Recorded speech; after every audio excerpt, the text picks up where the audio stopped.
आज हम बात करने वाले हैं ओम के नियम के सत्यापन के बारे में। तो चलिए स्टार्ट करते हैं। देखिए, सबसे पहले जो हमने ओम का नियम पढ़े थे वो क्या था आपका, V बराबर I इंटू कैपिटल R। इस कैपिटल I को मैंने स्मॉल I बनाया था। ओके, तो ये था आपका ओम का नियम, V बराबर IR। इसी ओम के नियम को हमें क्या करना है, सिद्ध करना है। काफी इंपॉर्टेंट क्वेश्चन है जो कि अक्सर बोर्ड एग्जाम में पूछ लिया जाता है। तो चलिए स्टार्ट करते हैं। देखिए, इसे हम सत्यापित करने के लिए आपका एक चालक मान लेते हैं, और आपका जो चालक है वो कुछ इस प्रकार से, ये आपका चालक है जिसका क्षेत्रफल क्या है, कैपिटल ए है। ये जो आपका क्षेत्रफल है, ये जो आपका क्षेत्रफल है वो कितना है आपका, कैपिटल ए है। ओके, इस चालक की जो लंबाई है वो कितनी है, स्मॉल एल है। ओके, अब आप सभी जानते हैं इस प्रकार से कोई चालक हो और उसे यदि हमने बैटरी द्वारा नहीं जोड़ रखा हो तो उसमें उपस्थित जो आपके इलेक्ट्रॉन रहते हैं, उसमें उपस्थित जो आपके इलेक्ट्रॉन रहते हैं यादृच्छिक रूप से, रैंडमली कहीं भी क्या करने लगते हैं, मोशन करने लगते हैं। क्या करने लगते हैं, मोशन करने लगते हैं। लेकिन जैसे ही मैं इस चालक को एक बैटरी द्वारा जोड़ दूंगा, किसके द्वारा जोड़ दूंगा, एक इस प्रकार से बैटरी द्वारा जोड़ दूंगा। ओके, और यहाँ पे मैंने क्या लगा दिया, कुंजी लगा दिया। तो जैसे मैं इसे एक बैटरी द्वारा जोड़ूंगा और कुंजी क्या करूंगा, स्टार्ट कर दूंगा, कुंजी आपकी स्टार्ट कर दूंगा, तो बेसिकली क्या उत्पन्न होगा, एक विद्युत क्षेत्र उत्पन्न होगा। और वो जो विद्युत क्षेत्र उत्पन्न होगा वो कहां से कहां की ओर होगा, आपका देखिए ये बैटरी के धन सिरे से, ये कौन सा होता है, धनात्मक टर्मिनल। इस धनात्मक टर्मिनल से ये वाला भाग जुड़ा हुआ है, तो यहाँ पर क्या उत्पन्न हो जाएगा, धनात्मक विभव। और यहाँ ये वाला जो भाग है वो किससे जुड़ा है, बैटरी के ऋणात्मक टर्मिनल से, तो यहाँ पर क्या उत्पन्न हो जाएगा, आपका ऋणात्मक विभव। हमेशा याद रखिएगा विद्युत क्षेत्र की जो दिशा होती है प्लस से क्या होती है, माइनस की ओर होती है। तो आपका विद्युत क्षेत्र इस प्रकार से उत्पन्न हो जाएगा। अब एक बात गौर कीजिएगा, मैं ये मान लेता हूं कि जैसे हमने इसे बैटरी द्वारा जोड़े, इसे हमने जैसे बैटरी द्वारा जोड़े तो इसके सिरों के मध्य जो विभवांतर उत्पन्न हुआ है, इसके सिरों के मध्य जो विभवांतर उत्पन्न हुआ है वो विभवांतर V उत्पन्न हुआ है। कितना विभवांतर उत्पन्न हुआ है, V विभवांतर उत्पन्न हुआ है। अब जैसे हम किसी भी चालक को बैटरी के द्वारा जोड़ते हैं तो उसमें जो मुक्त इलेक्ट्रॉन रहते हैं, प्रारंभ में तो जब हम बैटरी द्वारा नहीं जोड़ते तो यादृच्छिक गति करते हैं, जिनसे उनका औसत वेग क्या हो जाता है, शून्य हो जाता है। लेकिन हम जैसे बैटरी द्वारा जोड़ देते हैं तब के जितने भी इलेक्ट्रॉन है, आपके जितने भी इलेक्ट्रॉन है वो एक निश्चित दिशा में विद्युत क्षेत्र की विपरीत दिशा में एक निश्चित वेग से, एक निश्चित औसत वेग से गति करने लगते हैं। और उसी औसत वेग को क्या कहते हैं, हम अपोहन वेग कहते हैं, Vd। तो यहाँ पर जितने भी उपस्थित मुक्त इलेक्ट्रॉन है वे सभी Vd वेग से इस विद्युत क्षेत्र की दिशा के विपरीत क्या करने लगेंगे, गति करने लगेंगे। तो इतनी बात आपको समझ में आती। अब मैं एक और चीज मान लेता हूँ कि जो आपके मुक्त इलेक्ट्रॉनों की संख्या है, आपकी जो मुक्त इलेक्ट्रॉनों की संख्या है वो कितनी, आपकी स्मॉल n है। इतनी हर बात आपको समझ में आती है। अब देखिए मैंने यहाँ पर किया क्या, मैंने क्या किया, एक चालक लिया जिसका क्षेत्रफल कैपिटल A है, जिसकी लंबाई स्मॉल l है। अब प्रारंभ में जब हमने इसे बैटरी के द्वारा नहीं जोड़े थे तो देखिए इलेक्ट्रॉन यादृच्छिक रूप से कहीं भी गति कर रहे थे। लेकिन जैसे इसे हमने बैटरी द्वारा जोड़ा तो एक विद्युत क्षेत्र उत्पन्न हुआ, जो कि क्या कैसे उत्पन्न हुआ, प्लस से माइनस की ओर उत्पन्न हुआ। तो जितने भी आपके इलेक्ट्रॉन थे, मुक्त इलेक्ट्रॉन की संख्या कितनी माना, n, तो n मुक्त इलेक्ट्रॉन एक निश्चित वेग से विद्युत क्षेत्र की दिशा, देखिए विद्युत क्षेत्र की दिशा ऐसा है, विद्युत क्षेत्र की दिशा के विपरीत दिशा में क्या करने लगे, गति करने लगे। क्या करने लगे, बेसिकली गति करने लगे। और उस निश्चित वेग का नाम क्या था, Vd। बेसिकली निश्चित औसत वेग है आपका Vd, तो वो अपोहन वेग से क्या करने लगे, गति करने लगे। इतनी बात आपको समझ में आती है। अब देखिए धारा और अपोहन वेग किसमें संबंध, हमने धारा अपोहन वेग में संबंध पढ़े हैं, तो उसी संबंध का उपयोग हमें इस ओम के नियम का सत्यापन करने के लिए करना है। तो धारा व अपोहन वेग में संबंध से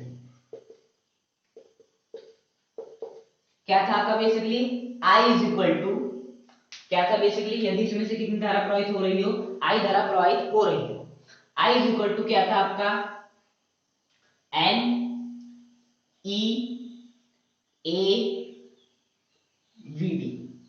यही था बेसिकली आपका N E A VD, जहां VD क्या है, अपोहन वेग है, A क्या है, क्षेत्रफल है। देखिए मैंने अपोहन वेग भी कितना माना है, VD ही माना है। क्षेत्रफल भी कितना माना है, ए ही माना है। ई क्या है, इलेक्ट्रॉनिक आवेश, और एन क्या है, मुक्त इलेक्ट्रॉन की संख्या, जो कि मैंने स्मॉल एन ही माना है, और आई क्या है, जो कि धारा प्रवाहित हो रही है। तो बेसिकली धारा और अपवन वेग में संबंध से हम क्या जानते हैं, I equal to N E A V D. अब देखिए वीडी का फॉर्मूला हम सबने पढ़े थे। वीडी का फॉर्मूला बेसिकली क्या होता है, स्मॉल ई कैपिटल ई होता है, small E capital E into tau upon M होता है। Vd is equal to small E capital E tau upon M, जहां पर m क्या होता है, मुक्त इलेक्ट्रॉन का द्रव्यमान। मैं मान लेते हैं यहाँ पर जितने मुक्त इलेक्ट्रॉन है उनका द्रव्यमान कितना है, आपका स्मॉल m है। कितना है, बेसिकली स्मॉल m है। ओके, E क्या होता है, इलेक्ट्रॉनिक आवेश। E क्या होता है, बेसिकली कैपिटल E क्या होता है, विद्युत क्षेत्र जो कि उत्पन्न हुआ है। देखिए विद्युत क्षेत्र E ही उत्पन्न हुआ है। टाउ क्या होता है, विश्रांति काल। क्या होता है, बेसिकली विश्रांति काल। और ये जो आपका स्मॉल m है वो बेसिकली क्या होता है, मुक्त इलेक्ट्रॉन का द्रव्यमान। अब मैं इस Vd के स्थान पे ये वाला वैल्यू पुट करूंगा, तो देखिए क्या हो जाएगा, I is equal to N E A. Vd के स्थान पे क्या पुट करना है, small e capital E tau upon small m। क्या हो जाएगा आपका, बेसिकली Vd के स्थान पे जैसे मैंने रखा तो small e capital E tau upon small m। अब देखिए हम एक विद्युत क्षेत्र और आपके विभवांतर के मध्य एक संबंध होता है। क्या होता है, एक संबंध होता है। उसी संबंध का क्या करने वाले हैं, हम एक उपयोग करने वाले हैं। देखिए आपका होता है जो आपका विद्युत क्षेत्र होता है, बेसिकली जो आपका विद्युत क्षेत्र होता है वो किसके बराबर होता है, आपके विभवांतर होता है, विभवांतर बटे दूरी होता है। बेसिकली विद्युत क्षेत्र बराबर होता है विभवांतर बटे दूरी। अब देखिए यहाँ यदि मैं इस फॉर्मूले को अप्लाई करना चाहता हूँ, विद्युत क्षेत्र क्या है आपका E है, विभवांतर क्या है V है, दूरी बेसिकली होता है इस चालक की लंबाई। तो बताइए चालक की लंबाई कितनी है, L है। तो यहाँ से क्या निकल गया, E is equal to V upon L। क्या निकल गया, E is equal to V upon L। Basically हमने ये वाला फॉर्मूला पढ़े थे ना कभी ना कभी, E dr is equal to dv, ये वाला फॉर्मूला पढ़े थे। अब यदि यहाँ से मैं E की वैल्यू निकालना चाहूँ तो क्या हो जाएगी, वो dv अपॉन dr हो जाएगी। तो देखिए यहाँ से E की वैल्यू कितनी निकल गई, dv अपॉन dr, जहाँ पर E क्या होता है, विद्युत क्षेत्र, dv क्या होता है, विभवांतर। हालांकि dv का मतलब होता है छोटा सा विभवांतर, लेकिन होता तो विभवांतर है ना। dr का मतलब क्या होता है, दूरी। हालांकि छोटी सी लेकिन दूरी तो होती ना। इसी कारण हम विद्युत क्षेत्र और विभवांतर के मध्य जब संबंध पढ़ते थे वाला फॉर्मूला डेराइव किए थे, तो उसी फॉर्मूले से हमने लिख लिया विद्युत क्षेत्र बराबर आपका विभवांतर बटे दूरी। ओके, तो देखिए यहाँ से E की वैल्यू कितनी आ गई, V अपॉन L। विभवांतर V है सिरों के मध्य आपका, और जो लंबाई है वो कितनी आपकी स्मॉल l है। तो यहाँ पर E के स्थान में मैं क्या लिख दूंगा, V अपॉन L। तो देखिए क्या हो जाएगा, I is equal to N E A small E।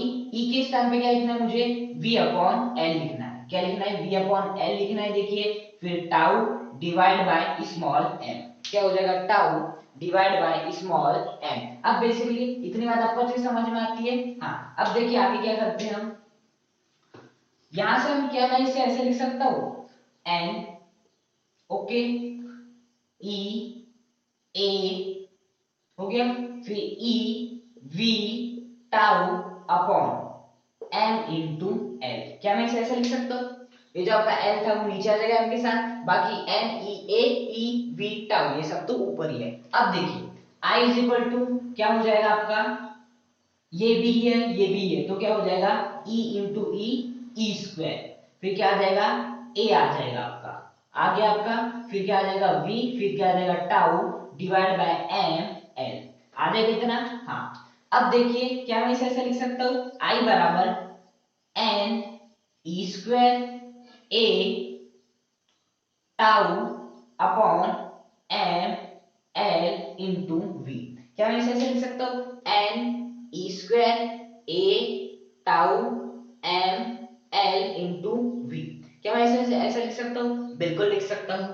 अब देखिए अब हम क्या करते हैं, इस v किसमें गुणा में है, जब वो इधर जाएगा तो किसमें आ जाएगा, बेसिकली भाग में आ जाएगा। तो अभी ये किसमें है, गुणा में है, इधर जाएगा तो बेसिकली किसमें आ जाएगा, आपका भाग में आ जाएगा। अब हम क्या कर देते हैं, दोनों पक्षों को भी क्या कर देते हैं, पलट देते हैं। मतलब ये वाला पक्ष भी पलट देते हैं और आपका ये वाला पक्ष भी पलट देते हैं। तो जैसे i अपॉन v को मैं पलटूंगा तो ये क्या हो जाएगा आपका v अपॉन आई हो जाएगा इज इक्वल टू, देखिए ml ऊपर आ जाएगा n E square a tau नीचे आ जाएगा, तो m l आ गया ऊपर, नीचे क्या आ जाएगा n E square a tau हो जाएगा। बेसिकली इतना मैंने इसे भी पलट दिया तो v अपॉन आई, इसे भी पलट दिया तो ml upon n E square a tau basically आपका आ गया। अब यहाँ पर देखिए m क्या है, मुक्त इलेक्ट्रॉन का द्रव्यमान, l क्या है इस चालक की लंबाई, n क्या है मुक्त इलेक्ट्रॉन की संख्या, E क्या है इलेक्ट्रॉनिक आवेश, A क्या है अनुप्रस्थ काट का क्षेत्रफल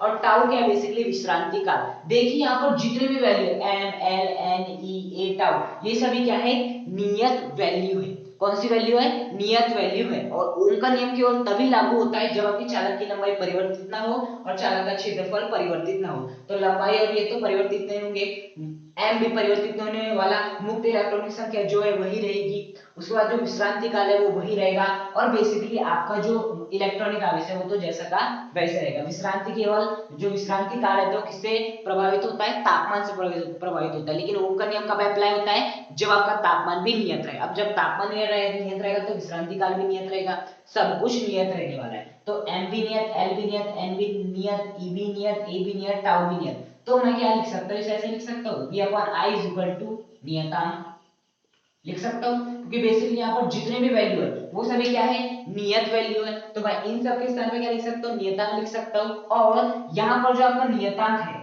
वो मान लेता हूँ कितना है आपका कैपिटल R है। यहाँ पर जो आपका नियतांक है वो क्या है आपका कैपिटल R है और कैपिटल R बेसिकली क्या है प्रतिरोध है। बेसिकली क्या है कैपिटल R आपका प्रतिरोध है। देखिए ये सभी क्या है नियत वैल्यू, तो इसके साथ में मैंने नियतांक लिख दिया।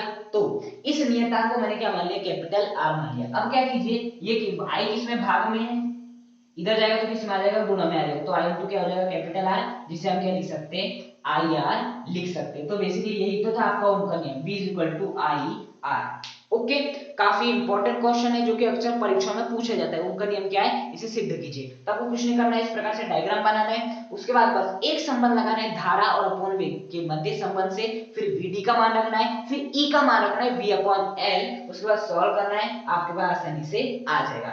अब ये तो हो गया आपके ओम के नियम का सत्यापन। लेकिन यहाँ से हमें एक बहुत खास चीज मिली, ये जो r का है और एक फॉर्मूला मिल गया, r का हमें और एक फॉर्मूला मिल गया।